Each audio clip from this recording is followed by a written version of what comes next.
काननं भूतगणादिसेवितं कपितजम्बूफलचारुभक्षणम् उमाश्रुतं शोकविनाशकारकं नमामि विघ्नेश्वरपादपङ्कजम्। आप सभी को पवित्र मास श्रावण मास की हार्दिक शुभकामनाएं। आप सभी के लिए श्रावण महात्म्य प्रथम अध्याय। एक बार सूत जी शौनक तथा अन्य ऋषिगणों की सभा में पधारे। सूत जी ने उन्हें आदरपूर्वक प्रणाम किया, बैठने के लिए आसन दिया।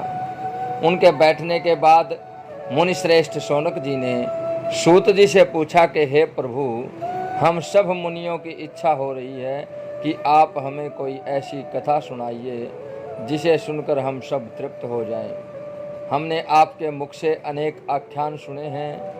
आपके मुख से हमने तुला राशि का सूर्य होने पर कार्तिक मास का महात्म्य सुना है, मकर राशि का सूर्य होने पर माघ मास का महात्म्य सुना है तथा मेष राशि का सूर्य होने पर वैशाख मास का महात्म्य सुना है। अब इन मासों से भी उत्तम कोई मास हो तो हमें उसका महात्म्य सुनाइए। शौनक जी का आग्रह सुनकर के सूत जी बड़े प्रसन्न हुए। प्रेम पूर्वक शब्दों में बोले कि श्रोताओं में निम्नलिखित 12 गुण होने चाहिए।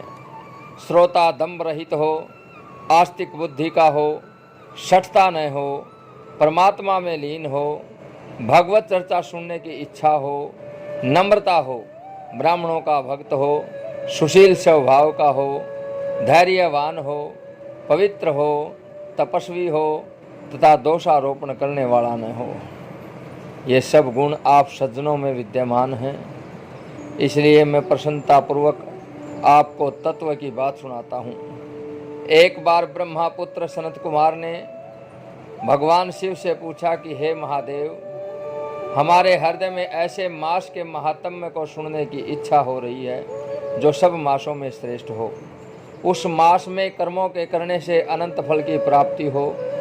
संसार के कल्याण के लिए ऐसे मास के सभी धर्मों का वर्णन विस्तार पूर्वक बताने की कृपा करें।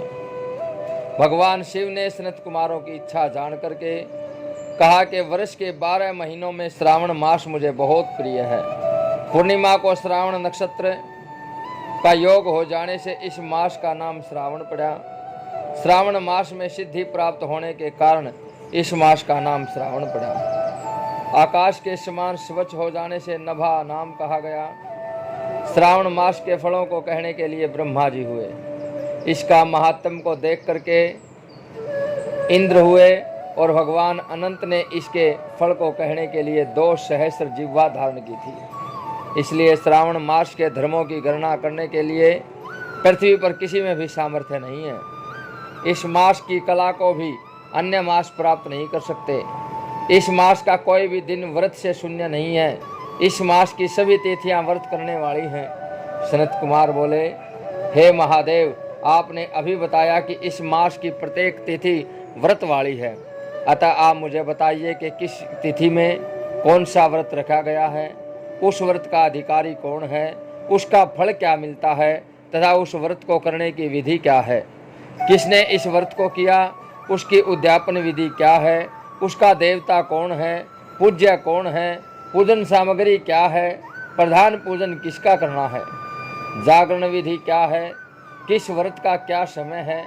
हे प्रभु, आप मुझे ये सब बातें कृपा करके विस्तार पूर्वक बताएं।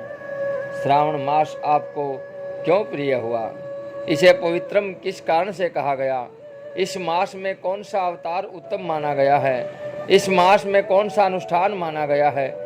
हे प्रभु, आप सब प्राणियों के लाभार्थ मुझसे कहिए। रविवार से शनिवार तक जो व्रत आदि किए जाते हैं वह कृपा करके बताएं। आप सब देवताओं में बड़े होने के कारण महादेव कहलाते हैं। पीपल के पेड़ में तीनों देवा ब्रह्मा विष्णु महेश का निवास कहा गया है, उसमें भी आपका निवास सबसे ऊपर कहा गया है। आप कल्याण रूप होने के कारण शिव, पाप नाशक होने के कारण हर कहलाते हैं।